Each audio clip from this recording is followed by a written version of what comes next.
Hello friends, बहुत बहुत स्वागत है आपका पीटी पटेल क्लासेस पर। आज हम सब्जेक्ट वर्ब एग्रीमेंट की 4th क्लास पढ़ेंगे। इससे पहले मैंने 3 क्लासेस इस पर डाल दिए हैं, तो आप उनको जाकर जरूर देखिएगा। अगर ग्रामर का सबसे इम्पोर्टेंट टॉपिक कहा जाए तो सब्जेक्ट वर्ब एग्रीमेंट ही है, क्योंकि हर एग्जाम में इससे 3 से 4 क्वेश्चन जरूर आते हैं। तो इसको ध्यान से आपको पढ़ना है, हर एक पॉइंट को नोट करते हुए चलना है। तो यहाँ 22 तक मैंने 22 पॉइंट नंबर 22 तक पढ़ लिया था। पॉइंट नंबर 23 को देखिए मैंने पहले वाले वीडियो में काफ़ी डिटेल्स से इसको समझाया है, तो आप उनको जाकर जरूर देखिएगा। ऑल सम के साथ प्लूरल काउंटेबल नाउन तथा प्लूरल वर्ब का यूज होता है। अनकाउंटेबल नाउन के साथ सिंगुलर वर्ब का यूज होता है। देखिए, ऑल और सम के साथ प्लूरल का भी यूज हो सकता है, सिंगुलर का भी यूज हो सकता है। लेकिन प्लूरल का यूज कब होगा? जब नाउन कैसा हो? काउंटेबल हो, प्लूरल हो, तब तो प्लूरल वर्ब आएगी। लेकिन अगर नाउन अनकाउंटेबल हो, तो इससे पहले मैंने आपको बताया है कि अगर नाउन अनकाउंटेबल होती है तो हमेशा वर्ब कैसी आती है?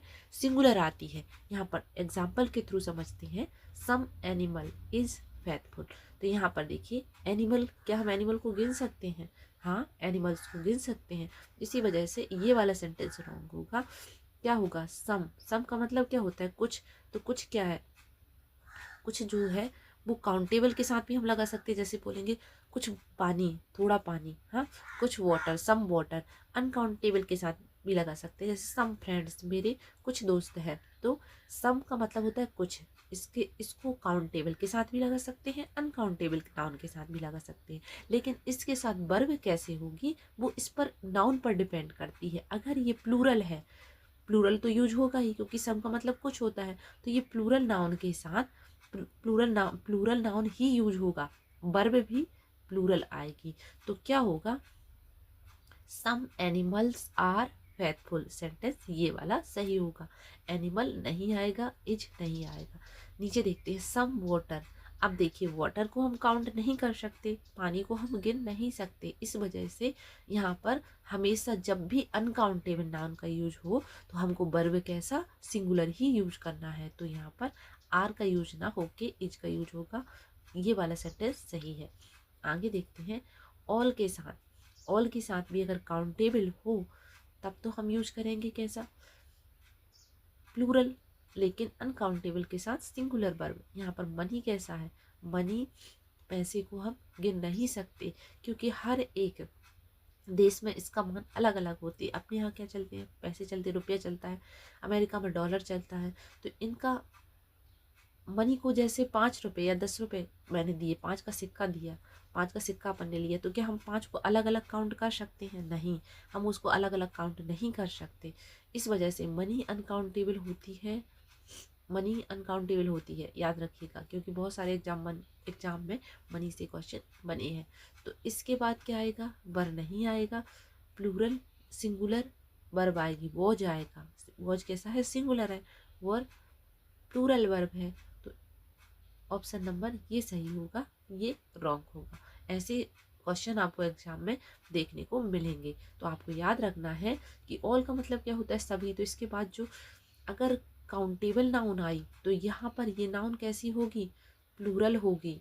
ये देखिए, ये प्लूरल नाउन होगी। ऑल के बाद, सम के बाद भी नाउन आती है, वो प्लूरल आती है। कैसी? अगर काउंट कर सकते हैं चीज़ों को, तो यहाँ पर वो नाउन प्लूरल होगी, वर्ब भी उसके साथ प्लूरल होगी।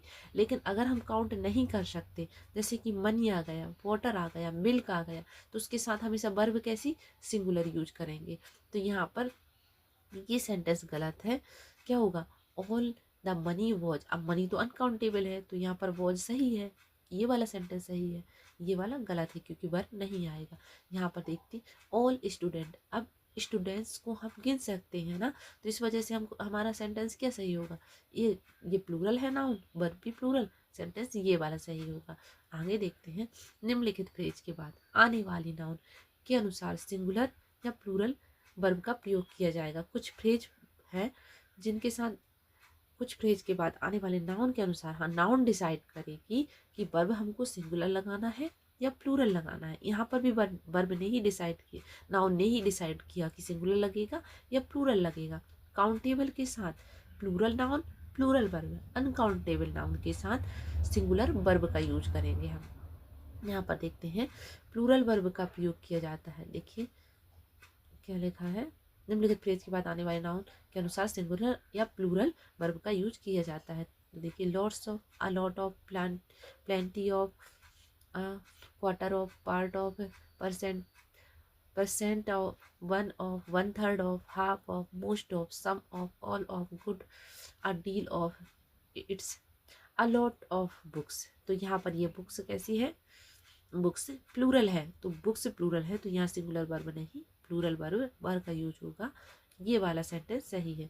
यहाँ पर देखते हैं अ लॉट ऑफ मिल्क। अब मिल्क कैसा है, मिल्क अनकाउंटेबल नाउन है तो ये वाला सही होगा, वॉच वर्ब तो प्लूरल वर्ब होगी। आगे देखते हैं प्लेंटी, प्लांटी ऑफ शुगर। तो शुगर को हम गिन नहीं सकते। हाँ, आप सोचते हो किस नहीं, शुगर के तो दाने होते हैं, एक एक दाने को गिन सकते नहीं, क्या गिनते हैं आप बताइए, शुगर को गिना जाता है, गिन के लेके आते हैं हम क्या मार्केट से, नहीं। तो शुगर अनकाउंटेबल नाउन है, इस वजह से यहाँ आर गलत है, इज सही है। अनकाउंटेबल नाउन के साथ हम सिंगुलर वर्ब का यूज करते हैं, तो ये वाला ऑप्शन सही है। आगे देखते हैं कुछ नाउन जो देखने में प्लूरल लगते हैं तथा दो भागों में बने होते हैं, उनके साथ कुछ नाउन ऐसे होते हैं जो प्लूरल लगते हैं, दो भागों में बने होते हैं, उनके साथ प्लूरल वर्ब का प्रयोग किया जाता है। नहीं, हमको तो सिंगुलर लगते हैं, जैसे कि गॉगल्स हो गया, ये दो भागों में बना है।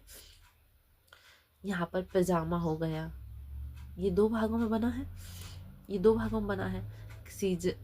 सीजर हो गई, कैची हो गई, इसके भी दो भाग बने हैं। तो ये हमेशा इनके साथ क्या होता है, उनके साथ प्लूरल वर्ब का प्रयोग होता है। हमको लगता है कि ये एक ही चीज़ है, लेकिन ये क्या है, दो पार्ट इसके बने हैं, इस वजह से ये प्लूरल वर्ब का यूज इनके बाद हम करते हैं। जैसे कि देखिए कौन कौन से हैं, ट्राउज़र है, पैंट्स है, सीजर है, स्पेक्टिकल्स है, शूज़ हैं, ग्लासेस है, ग्लास चश्मे को बोल रहे हैं यहाँ पर, स्पेक्टिकल्स भी, शूज जूते हैं, सीजर कैसी है, ट्राउजर पैंट है। यहाँ पर देखते हैं एग्जाम्पल के थ्रू इसको समझते हैं।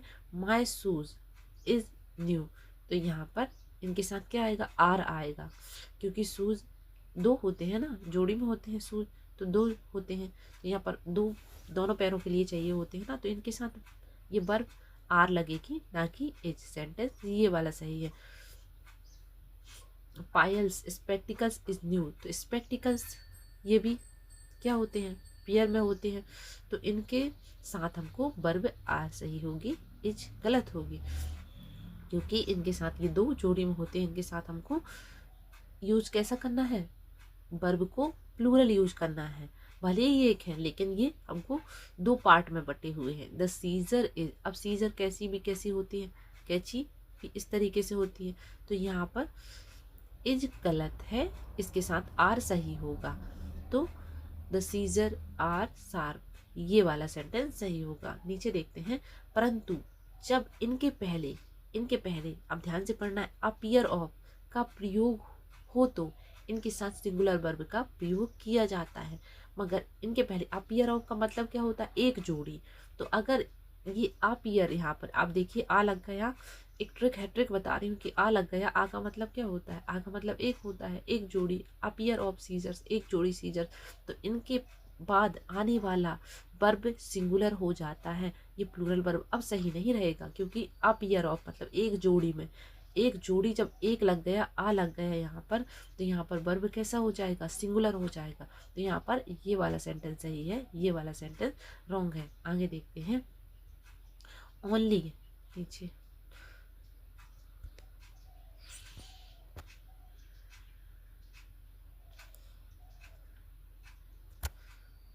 यहाँ पर देखिए अपीयर ऑफ सीजर्स, तो यहाँ पर वर्ब सही नहीं होगा, वॉज सही होगा, क्योंकि हमको सिंगुलर वर्ब चाहिए ना।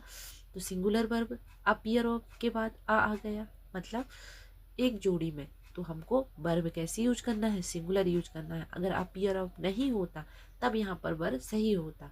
Only one pair of shoes are, यहाँ पर आर गलत हो गया, क्योंकि ओनली वन पेयर ऑफ लगा है, तो इससे इज सही होगा, ये वाला सेंटेंस सही होगा।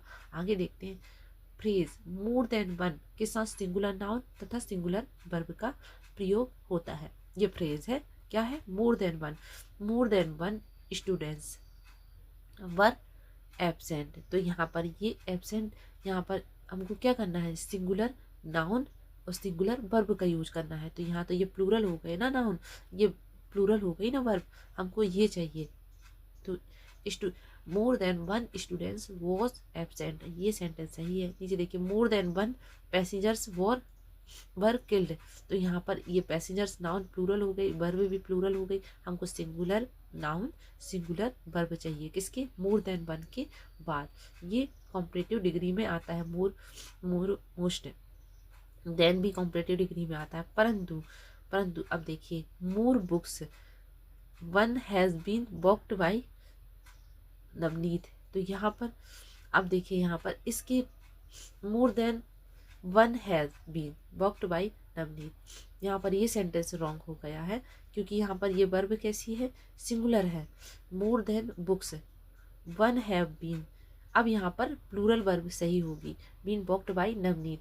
मोर students than one is present in the class. यहाँ पर ये स्टूडेंट्स अगर इस तरीके से अलग अलग यूज हो रहा है मोर देन वन, तो यहाँ पर ये वर्ब, यहाँ पर देखिए यहाँ पर क्या हो रहा था, मोर देन वन पैसेंजर वॉज, यहाँ पर नाउन कैसा आ रहा था, सिंगुलर, वर्ब भी कैसी आ रही थी, सिंगुलर। लेकिन यहाँ पर क्या हो रहा है, मोर देन वन स्टूडेंट्स, यहाँ पर नाउन प्लूरल हो गया, देन वन, फिर यहाँ पर ये वर्ब सिंगुलर हो गई, क्योंकि ये अलग अलग पार्ट में आ गए हैं। More students than one is present, तो ये वाला सेंटेंस हमारा सही हो जाएगा। मोर चिल्ड्रन प्लूरल है, देन वन इज नॉट, तो ये वाला सेंटेंस सही हो जाएगा, ये वाला गलत हो जाएगा, क्योंकि बीच में मोर देन के बीच में क्या आ रहा है, प्लूरल नाउन आ रहा है। लेकिन वर्ब कैसा होगा, वर्ब भी प्लूरल होगा यहाँ पर आर, तो ये वाला सेंटेंस सही हो जाएगा। सॉरी, ये भी सही है, ये भी सही है, गलत ये वाला है। आगे देखते हैं, किसी प्रपोजिशन के ठीक पहले और बाद में एक ही नाउन हो तो नाउन सिंगुलर होता है तथा उसके लिए प्रयोग किया जाने वाला वर्ब भी सिंगुलर होता है। जैसे कोई प्रपोजिशन आ गया, फॉर एग्जाम्पल के थ्रू समझते हैं, more after man are coming. अब देखिए मैन आफ्टर मैन, ये बीच में क्या आ गया, प्रपोजिशन आ गया। तो प्रपोजिशन के इस तरफ और इस तरफ, अगर प्रपोजिशन के इस तरफ दोनों एक जैसे नाउन है, तो किसी प्रपोजिशन के पहले और ठीक पहले और बाद में एक ही नाउन है, तो वह नाउन सिंगुलर होता है तथा उसके लिए प्रयोग किया जाने वाला वर्ब भी सिंगुलर होता है। जैसे यहाँ पर देखिए ये मैन, ये MEN मैन, ये प्लूरल हो गया, ये प्लूरल हो गया, इस वजह से गलत हो गया। MAN मैन, ये सिंगुलर है, तो यहाँ पर सिंगुलर नाउन और वर्ब भी सिंगुलर आएगी, तो ऑप्शन नंबर ये सही होगा। मतलब अगर बीच में कोई प्रपोजिशन आ गया, उसके इस तरफ सिंगुलर नाउन और वर्ब भी सिंगुलर यूज होगी। यहाँ पर देखिए, क्योंकि MEN मैन कैसा होता है, प्लूरल होता है, एक से ज़्यादा आदमी के लिए MEN मैन, एक इंसान के लिए MAN मैन। यहाँ पर देखिए मंथ आफ्टर मंथ हैव, तो हैव नहीं, यहाँ पर हैज सही होगा, ये वाला सेंटेंस सही होगा। यदि वाक्य में देयर तथा इट का प्रयोग इंट्रोगेटिव सब्जेक्ट के रूप में किया जाता है, तो देयर के साथ वर्ब प्रयोग, देयर के बाद आने वाला नाउन के अनुसार ही वर्ब होगी। अब देखिए देयर और इट, ये दोनों सब्जेक्ट बनते हैं, एग्जाम्पल के थ्रू समझते हैं, आप इसको रहने दीजिए। It singular verb, other words, इसको रहने दीजिए, एग्जाम्पल के थ्रू समझते हैं। यहाँ पर देखिए देयर, ये सब्जेक्ट बना, देयर यहाँ सब्जेक्ट बना, देयर यहाँ सब्जेक्ट। अब पीछे देखिए ये क्या है, ये फॉर्मर, तो यहाँ पर ये क्या है, सिंगुलर है, एक किसान की बात हो रही है, तो इसी के अनुसार यहाँ पर वॉज आएगा। यहाँ पर देखिए ये प्लूरल है, तो इसी के अनुसार यहाँ पर वर सही होगा। मतलब उसके बाद देखिए कि नाउन सिंगुलर आ रहा है, देयर और इट अगर कोई सब्जेक्ट बने हैं, तो इनके साथ सिंगुलर भी वर्ब यूज होती है, प्लूरल भी वर्ब यूज होती है। लेकिन आपको यहाँ देखना है कि इनके बाद अगर नाउन प्लूरल है तो वर्ब प्लूरल होगी, नाउन सिंगुलर है तो वर्ब भी सिंगुलर होगी। आगे देखते हैं, यहाँ पर देखिए, यहाँ पर क्यों गलत हो गया कि यहाँ पर तो प्लूरल नाउन आ गई ना, फार्मर्स, तो यहाँ पर ये गलत है ना, हमको वर चाहिए होगा। यहाँ पर स्टूडेंट्स देखिए, there is students in the class, तो यहाँ पर ये तो प्लूरल है ना नाउन, तो इसी के अकॉर्डिंग हमको यहाँ पर वर्ब चाहिए रहेगी ना, तो आर सही होगा, इज हमारा गलत होगा। मतलब देयर के साथ, इट के साथ